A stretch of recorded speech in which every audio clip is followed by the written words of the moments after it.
Topping today's news, the 47th U.S. President Donald Trump takes the oath of office. The IMF predicts the Bahamas economy will continue to grow at a modest pace. Funeral directors at odds with the police, and 2 women fall victim to a sexual assault on the weekend.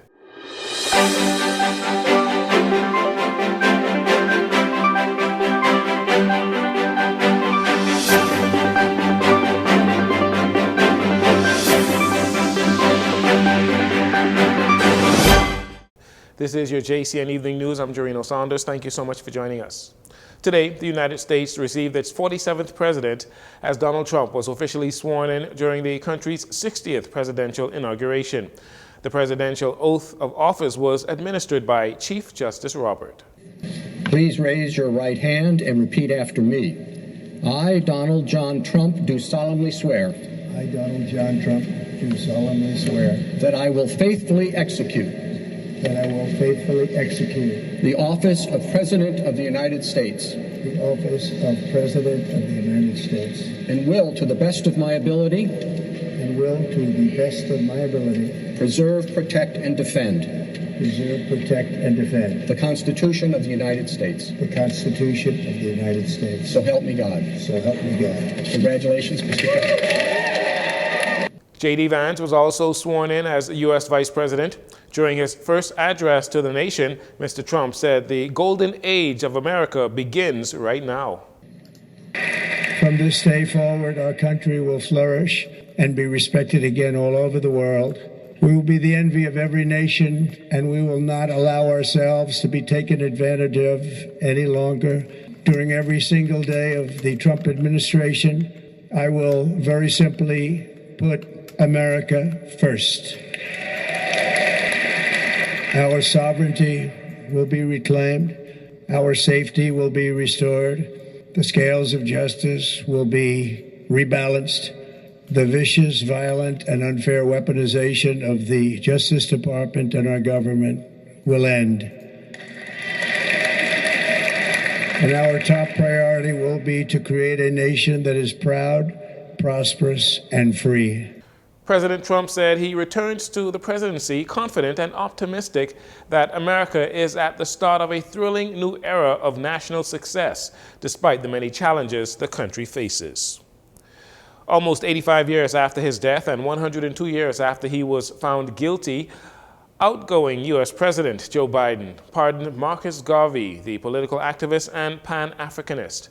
On June 18, 1923, Garvey was found guilty of a scheme to defraud via his shipping and passenger company. The Bahamas Ministry of Foreign Affairs issued a statement saying they are proud of their role in supporting the petition by CARICOM countries to undo the injustice to Marcus Garvey. Key influencers and mentors to Marcus Garvey included a number of Bahamians. The statement by the Ministry of Foreign Affairs said the Bahamas also supports the removal of Cuba from the list by the U.S. government of state sponsors of terrorism. The Bahamas is urging the United States to continue to maintain this new measure as it is in the national security interest of the Bahamas.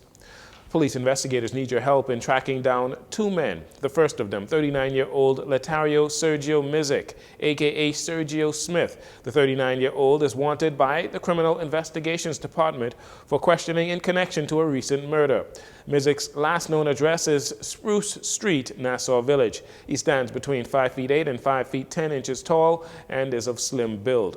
The second man is Kendrick Lundy, who is wanted by CID for questioning in connection to a recent armed robbery. Lundy is 30 years old, and his last known address is Butler Street, Nassau Village. He stands about 5 feet 9 inches tall and is of slim build. If you know of the whereabouts of any of these men, you are asked to contact the police at 502-9991 or 2. You can remain anonymous by calling Crime Stoppers at 328-TIPS, 328-8477. You are also reminded that harboring or assisting a person wanted by the police is a criminal offense that can land you in prison as well.